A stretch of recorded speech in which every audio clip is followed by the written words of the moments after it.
Well, it depends on where they go. If you have a relationship with someone in this life and you go to the same destination in the next life, according to your karma, I suppose it's possible to have a relationship. But for the most part, the people who have relationships in this material world, having relationships on the material platform, not on the spiritual platform. So those people, those relationships don't last. I mean, they don't even last in this world. How can they last into the next world? I'm always kind of amused when people talk about soulmates and stuff like this.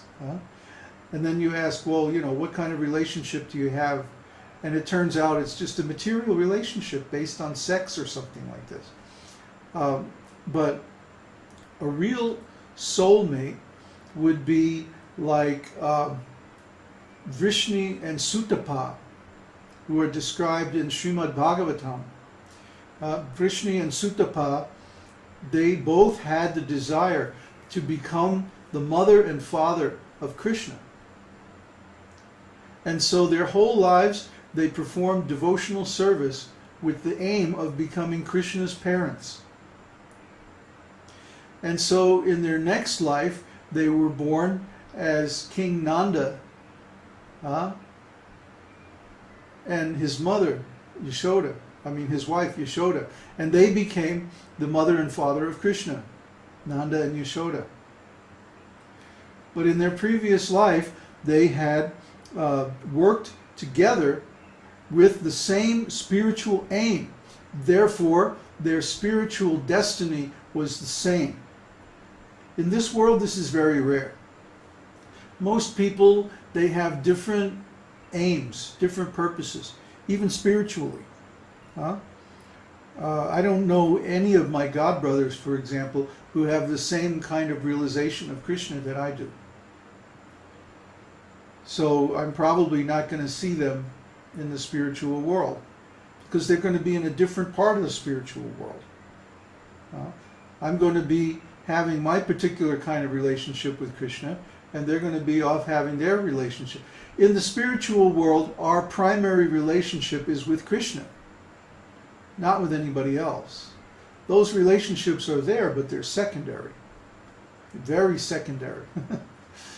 So what would determine if two people who have a relationship now can have a relationship in a future existence would totally depend on their spiritual vision and aspirations and the sadhana that they're doing, the particular spiritual aim that they're cultivating, and the particular mood of service that they are developing towards the Lord. And this is something that's an eternal quality of the soul. It's not something that you can artificially cultivate. For example, if someone's natural quality is to be a servant of the Lord, in, let's say, a Dvorka Lila or something like that, then it would be unreasonable to expect that if you have a different kind of relationship with the Lord, that you would be able to continue that relationship with them in the spiritual world. It's a very complicated subject matter, because it's based on some very high realizations of spiritual moods, which most people don't understand because they haven't read the Nectar of Devotion. The Nectar of Devotion describes all these things in detail. Who else? Swati asks, does a soul have any choice in picking the species family that will be born in? No. No, our karma is determined by higher authorities.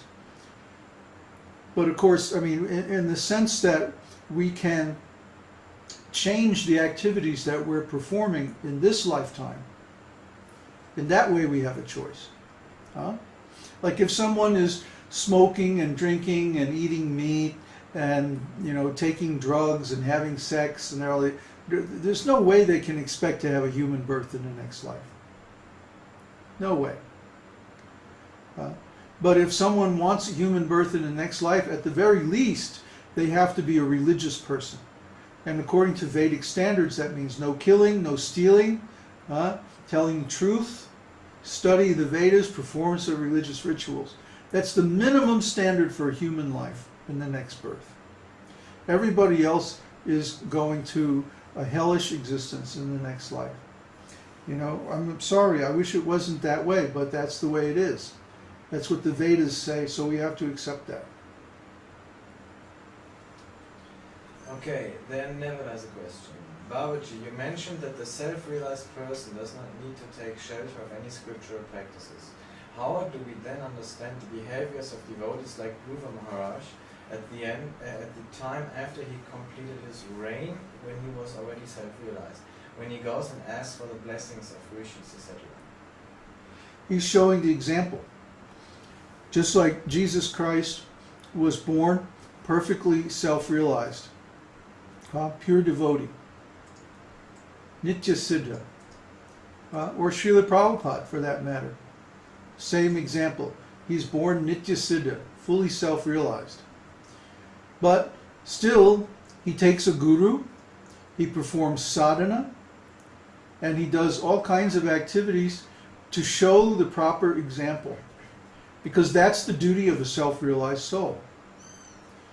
I mean, actually, there is no duty for a self-realized soul, but usually out of compassion, they will try to show a good example without compromising their realization as far as possible.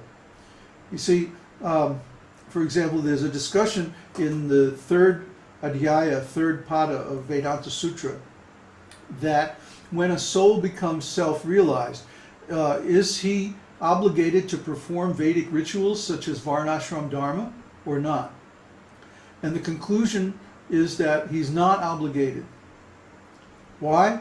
Because the duty of a self-realized soul is to hear, chant, and meditate about the glories and qualities and pastimes of the Lord. That's the only duty of a self-realized soul.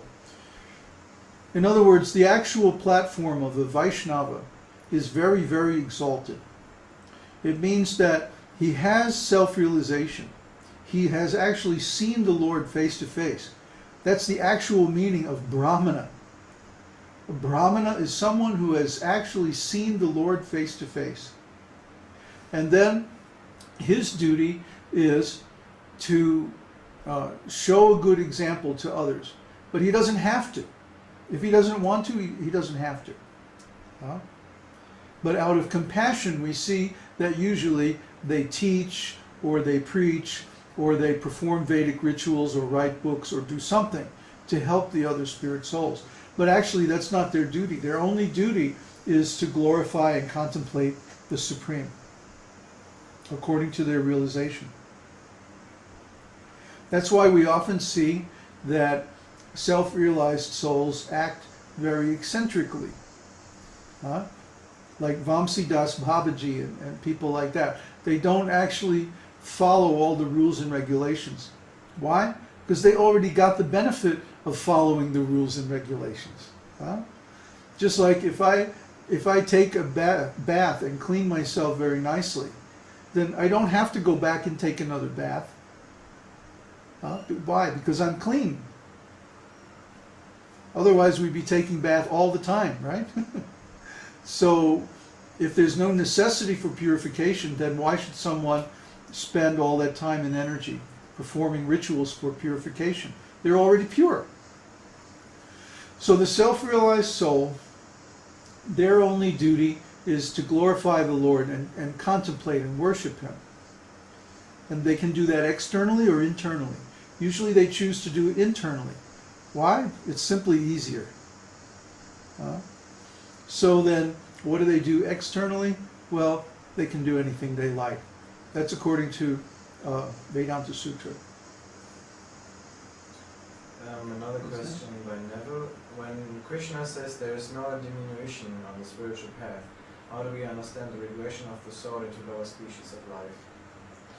Well, that's because they don't have any transcendental realization to begin with. When Krishna says there's no diminution, he's talking about those things that are spiritual. Just like Bhagavad Gita 2:16 says, of the things that exist they are permanent. And of things that are temporary, that means they're non-existent. So when someone attains transcendental realization, that's eternal. Because everything spiritual is eternal. The soul is eternal, God is eternal, the spiritual world is eternal. But everything in this material world is temporary. So when a soul performs activities of material quality, that generates karma. And according to that karma, they may have to fall down into the animal species or whatever. But all that is temporary. Krishna is talking about he makes sure that once we realize something of the spiritual nature, we never lose that. The question by Andrej.